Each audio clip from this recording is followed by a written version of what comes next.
like a whole coughing fit. It's always just before I hit record. Like, I tried to just get it all out before I press the record button, but sure enough, as soon as I press it, I'm just like,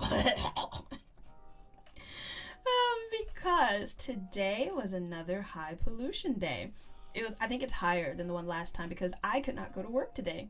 Yay, asthma. It was about, the peak, I think, was about 233.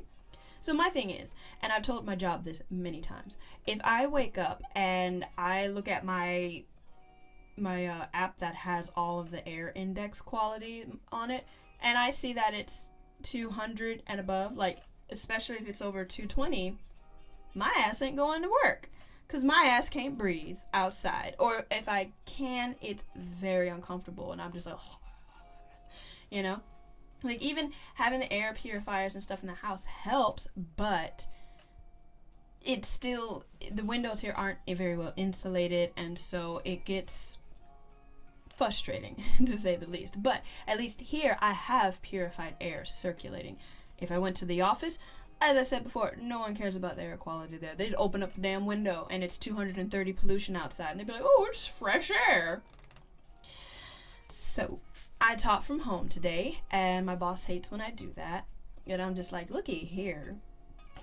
Your little job is not worth me sacrificing my health for. And that is very much so. I'm not even going to say Chinese work culture because no, this is East Asian work culture, right? I mean, I think Japan is probably the most famous one for like people literally dropping dead because they've worked so hard. And I think there's even a phrase for it. Like, I don't know the phrase off the top of my head, but I know that there's a phrase for it. It means like work until you die, right? So bad. And so they're the kind of pioneers for this.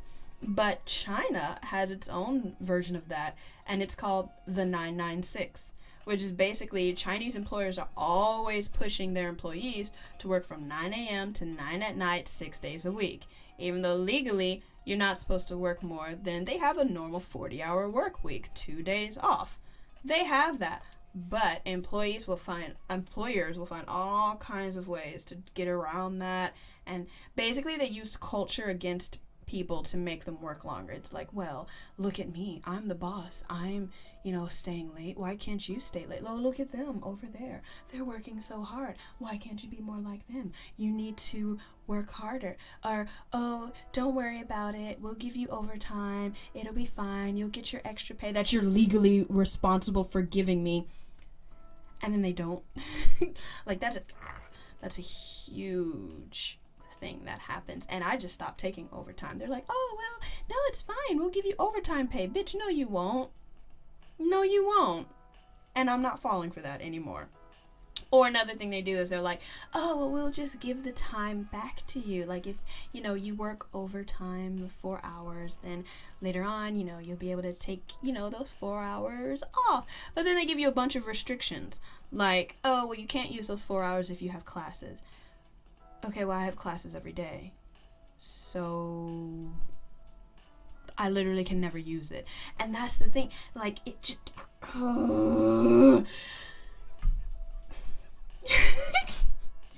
In my time here, I have had to learn how to navigate Chinese work culture, because unlike in the West, if you really push at it, the employers know they're doing something wrong, but here in China, you really have to fight for your workers' rights. So, because there are laws for this thing. There are laws on the books. China has a lot of laws. But the problem is that a lot of them are not enforced until the government decides to enforce them. Like, that's the whole deal with laws in China. And many Chinese people give this complaint. Like, in the West, ooh, my toe just popped. Oh, God. It wasn't painful, but damn, that was loud. A lot of Chinese people will complain, have the opposite complaints of people that live in Western countries, right? Like, Western countries see China as this, like, authoritative, totalitarian dictatorship where, like, the government has all these rules and laws and controls everything. But a Chinese person is like, actually, they're not very controlling at all. They don't control enough. But the central idea behind this is that The locals believe that the Chinese government does not enforce enough laws. Like, they can make laws until their face turns blue, but what's frustrating for local Chinese people is that the government does not enforce these laws. Case in point, there are laws that state that if you get divorced, that, the husband, it's never the wife, because Chinese culture hasn't developed to that point. American culture hasn't developed to that point. Let's be real here. But if you get divorced, the father needs to pay child support. If the father does not willingly pay child support, then that money comes out of their paycheck and goes directly to the mother. Now, in theory, this is pretty good system. In practice, it's very rarely ever enforced. Only in like major cities, and if you are actually from that major city, is it fully enforced. Because what will happen is guys will just fuck off to their hometown in the middle of nowhere, rural China. The police will only half-ass look for them, and when they can't find them, they'll just be like, oh well, guess you don't get any child support. Nothing we can do. And I'm just like, are you guys serious? Like, the amount of information that China collects on literally everybody that lives here, right? China knows everything. They track everybody's movements. They track what apps you use. They track how you use it. They track all your purchases. They track like where you have worked. Like, they track everything. And yet you're telling me you can't find where this guy ran off to some city in rural China, because they track them too. But it's not that they can't. It's just that they don't. 太麻烦. That's a very common phrase. It's like, too troublesome. 太麻烦了，我不要. Like, I'm not going to do it. It's too troublesome. So, that's the problem with a lot of laws and things in the books. The Chinese government will only start to enforce it when it is convenient for them to do so. And that's a major complaint. It is. And it's not just me saying this. If you speak to, like I said, a lot of Chinese people, they'll tell you the exact same things. They're like, not enough laws are actively enforced. And that's just one example. There are plenty of other ones when it comes to laws about, business practices, laws about getting licensing, laws about education, laws about, it's like a whole gambit. So it really kind of contrasts with this, this idea that a lot of people outside of China have about China, where it's like, oh, if you say anything bad about the government, they're going to come break your door down in the middle of the night, and you'll never be heard from again. And it's like, no, that's not how it works. If I wanted to, I could sit here and badmouth the government all I want. Even being on, you having a VPN on, they're still tracking this. Don't play. They know exactly what I'm doing, what VPN I'm using, all that kind of stuff. But I can sit here and badmouth the government for like an hour, and no one's going to come knock on my door. Because they don't care. They don't care. Like, the Chinese government is actually very wonderfully self-aware. For like a government. They're actually very wonderfully self-aware, where they know people talk bad about them, and that's fine. They understand that they can't control like every little thing, right? Because then people are going to get mad.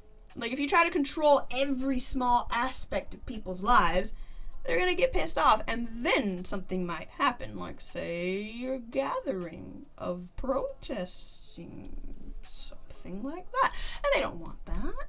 So, they only get mad if you actively start calling people to action. Right? If I had said, oh, the government's this and the government's that, and I hate this, I hate that, they don't care. But if I'm like, hey guys, let's meet up and go protest, that's where the line, that's where I might have someone come knock on my door in the middle of the night and be like, hey, how are you? Because they know where I live. Duh. Like I said, they know everything. And the thing is, though, people talk bad about China because they, collect all this information about their citizens. But I find it very funny that Americans will complain about that. They're like, oh man, I just don't feel comfortable with them having so much information about me and stuff like that. And I'm like, do you think the American government does not collect a shit ton of information about you? We know for a fact that they do.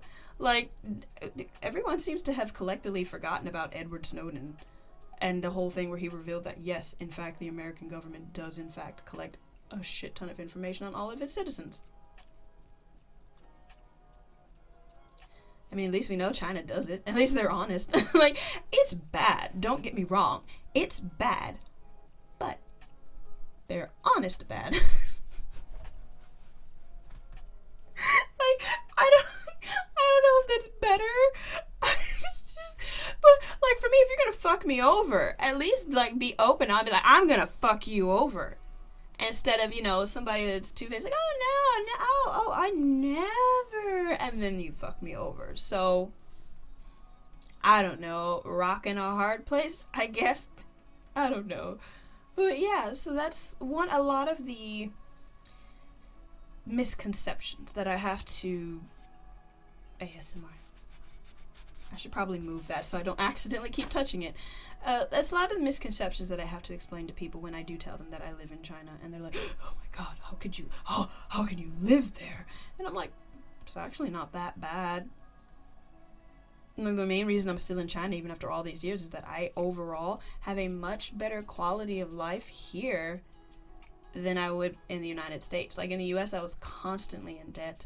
I was constantly worried about money. I had no opportunities, or very few opportunities, and the opportunities I really wanted paid like shit. And it was terrible. It was absolutely terrible. I mean, constantly in debt, being that I had all these bills, right? America has way too many. No, not the mic. America has way too many goddamn bills you gotta pay. You gotta pay. Okay, there's the basic ones, right? That you just have to pay. Let me just keep getting lower. Why do you hate me? Why do you keep falling? See, there you go.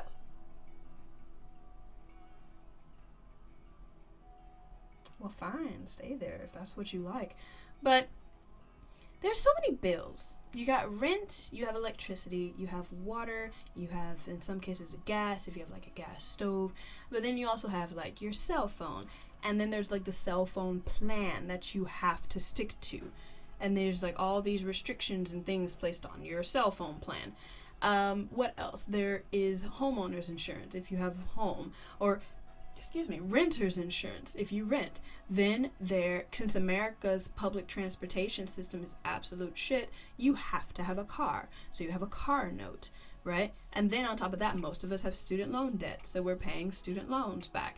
And then you have to have insurance because, of course, your company doesn't give you insurance. You have to buy it yourself. And if you want any kind of decent insurance, it's going to be hella expensive. And it's just like all of the bills you have to pay. It's ridiculous. It's truly ridiculous. I have rent, I have electricity, I have water. Cell phone is different. There are no cell phone plans, okay?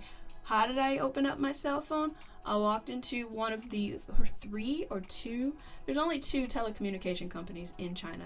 I walked into one of them and I was like, I need a SIM card. And they're like, okay, give us your passport. Put in my information. Here, this plan, you get like unlimited data, 5G, whatever, and it's this much a month. Okay, cool. And like, that's it. And I paid, and they're like, all right, and you could just pay through the phone. Like, you just open up this part and just pay there, and that's it. And that's all I've done. And my phone includes like my internet. So yeah, that's all bundled together. And when they actually say unlimited, they mean unlimited. Like, unlike the US where it's like, you've reached the end of your unlimited 5G. I'm like, how the hell can I reach the end of something that's unlimited? No, it actually is unlimited. Like, I don't think I've ever not have had, or maybe if I was like in but nowhere China doing research or something, but that's a whole nother story.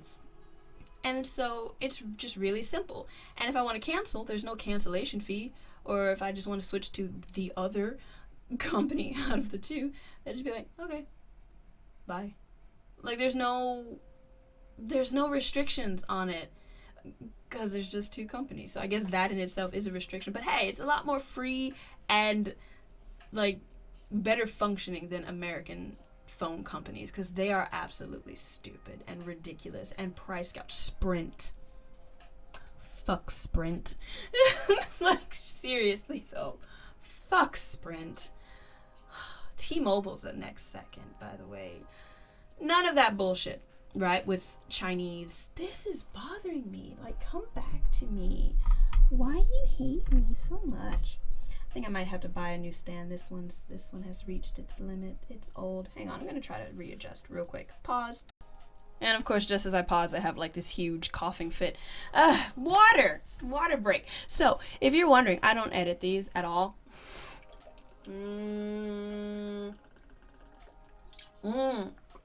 Drinking sounds. Yeah, I mean, don't get me wrong. I can edit. Like, I have the software and everything for it, and I do edit other people's videos.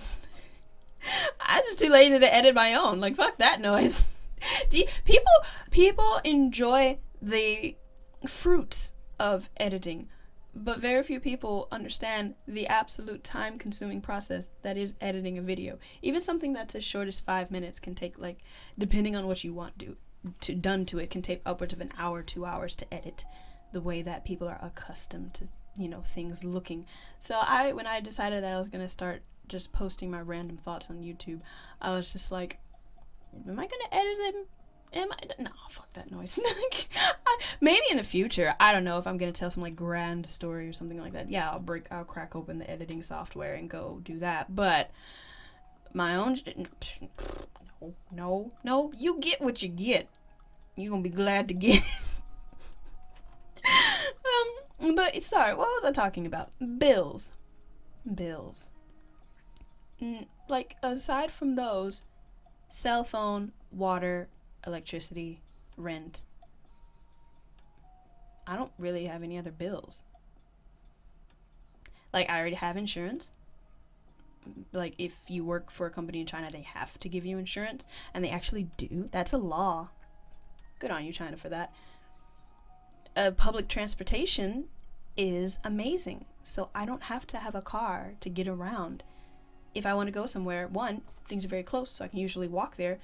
2, option 2, bikes. There are like bikes everywhere. If you have time, just look up like China's like rent bike system. Like, I literally can go outside, get a bike, ride a bike to wherever I want to go, get off the bike, leave the bike there, and even if I ride the bike for like an hour, I only pay like 1 kwai, which $1 is 7 kwai, or is it 6 now? I don't know.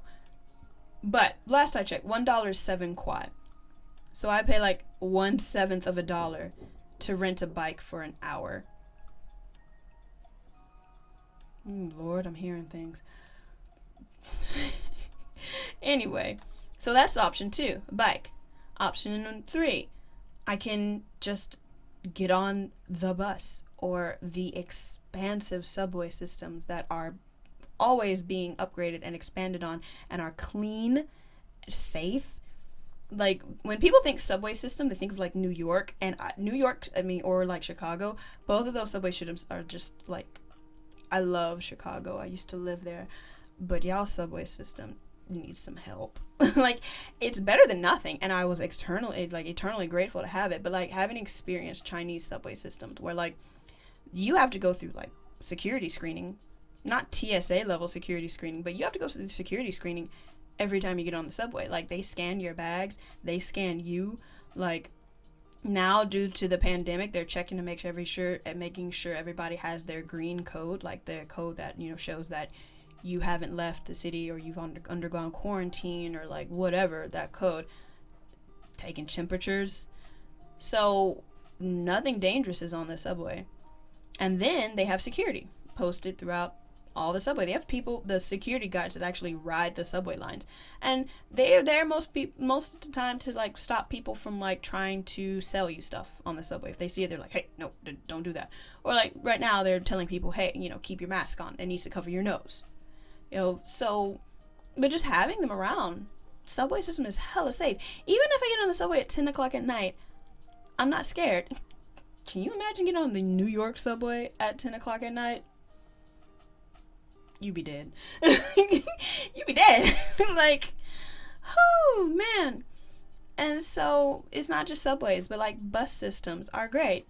Like it's very, very convenient to get around.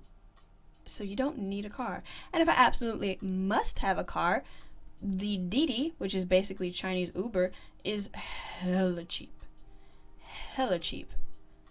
Like, sometimes I just want to feel fancy or lazy. And so I don't ride a bike or take the subway. I'm just like, I want to get a Didi.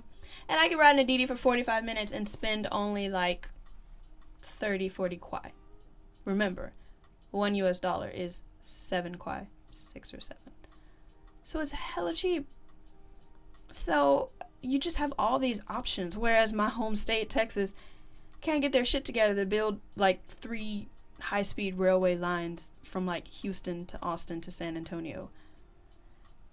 Speaking of, I just forgot to mention the high-speed rail. You know how last time I've ridden a plane? I take that back, quarantine. Okay, but pre-COVID-19, you know the last time I actually got on a plane was? A long fucking time. Because if I want to go to another city, or if I even want to go halfway across China, I don't need to get on a plane. I just get on the high-speed railway system, which is amazing and cheap. Like, it's so it's just mind-boggling to me as an American. Like if you're from Europe, you know this. You're like, oh yeah, you can get around in Europe using the train system. That's fine. We ride bikes in Europe. Okay, I know you guys are perfect. Everyone loves you. Okay, Europe, yes, we know. But I'm an American. We don't have any of this, okay? When I first got on the high-speed bullet train and we were going like 400 miles per hour, I was just like, what? And then it's clean, it has bathrooms, you can go to the dining cart and buy food, or sometimes little ladies will come around and be like, I'm selling fruit, have some fruit, bottle of water. Yeah, you don't even have to buy the bottle. They have things where you like put your water bottle, it's hot water. Topic for another video.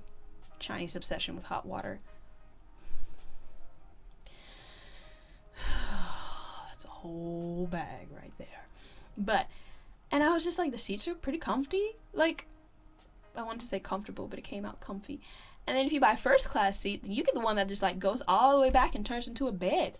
And I do that on longer rides. Like when I went all the way down to Shanghai, I was just like, damn, why would I ever take a plane? Like, it's more expensive.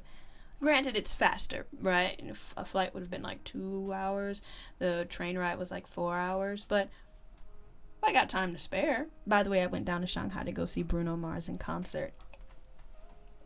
It was amazing. But anyway, and it's just like, man, so the China and US are about the same size-wise. And so it's just like, I understand the US has to deal with private property, right? What's helped China considerably is that the government owns all the land. All the land. Even the land you buy your house on. You don't technically buy your house, you lease the land underneath your house for 70 years. Then after that 70 years is up, then you can apply to renew that lease, and it's a fairly simple process, but it's never yours. So if the government decides, hey, we're going to build a high-speed train way through this part, you just have to GTFO. And they usually give money, compensation sometimes. You know, here for your troubles, help you relocate and stuff, but get the fuck out. And so America has different issues because government can't legally do that. They do it to black people all the time, but legally they aren't supposed to. So I understand it's a completely different system, but it's just so sad when you see what America could be. Like, because there are people that are trying to push for a high-speed railway system. Like, imagine not having to fly from, say, Atlanta to, I don't know, like Atlanta to fucking Boston or whatever. Imagine not having to, like, fly. Imagine just getting on a train and being there in 2 hours. Or, like, imagine being in Houston and working in Austin, and it was no problem. It took you 30 minutes to get there and 30 minutes to come back. because you had a high-speed train that would take you there, and it would be cheap. It wouldn't be expensive for you to buy a ticket to go back and forth. Like, imagine going from, Salt Lake City to LA in an hour on a train, where you could have a very comfy seat, you can get up and walk around if, like, your legs got tired, like, all of this stuff. It just... Oh shit, I popped my mic. Yes, see, even my mic is sad. It makes me sad sometimes when I'm like, Jesus Christ, why can't we get our shit together?